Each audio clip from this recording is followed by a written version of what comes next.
Yep. Coach, why are events like this important? These fans spend a lot of time, a lot of money coming out to see you in Clemson or coming to see a road game.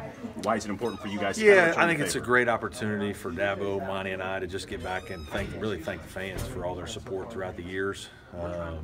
You know, it's fun for us. We get to interact a little bit more personally.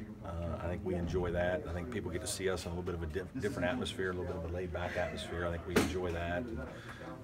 So I think it's just a good time for all, and certainly glad to do several of these each year. You got a nice grad transfer the other day. What do people need to know about the newest member of the Tigers? Yeah, Mark's going to be a good player for us. He's kind of a rare combination. He's a physical guy, big and strong, but he can shoot threes, so he's a little bit different than Elijah, which we think is good. I like to have different types of players, and we haven't had a guy that's really shot threes from the 5 spot. You know, he comes from a winning program, which I think is important, and he's an older player, something we needed. We needed another older guy, especially in the front court for depth, and so we're really excited. He was a highly sought-after fifth-year player this year, and he'll be a good player for us. When you're meeting fans in this kind of environment, what's the toughest question you often get, and is there a funny one that you can maybe share on camera from so far this year? No, not really. I think the hardest question for us certainly has just been, we want to make the NCAA tournament, and we came a game or two short. I think we played really well throughout most of the season. I thought we played better than our record in the ACC. We certainly had a very good non-conference record with, 3-0 against the SEC. We played really well. We just got in a thing where we lost a bunch of close games, and it was hard for us. I thought our guys continued to fight. I was proud of the way they fought, but it certainly was a little bit frustrating and left a bad taste in our mouth that we didn't get all the way we wanted to.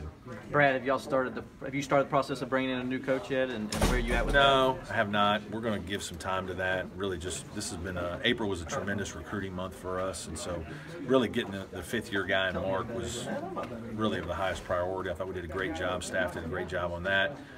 Finishing up with our guys, we had really good spring workouts and finals. Guys have been getting into the last couple weeks of school, so that's been big. We'll start to look at the staff stuff here in May. Will that get done mid-May, end of May? I don't know. I'm not going to rush it. I'm just going to see how some things play out. I certainly have some interest with a lot of good people, but everybody kind of knows that I told them don't expect any phone calls until we get back and get settled.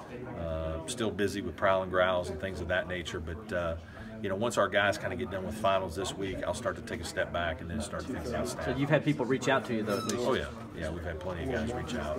I think there's always interest in being a part of Clemson. It's a great place, coaching in the ACC, and I think people see that we have a chance to have a good team.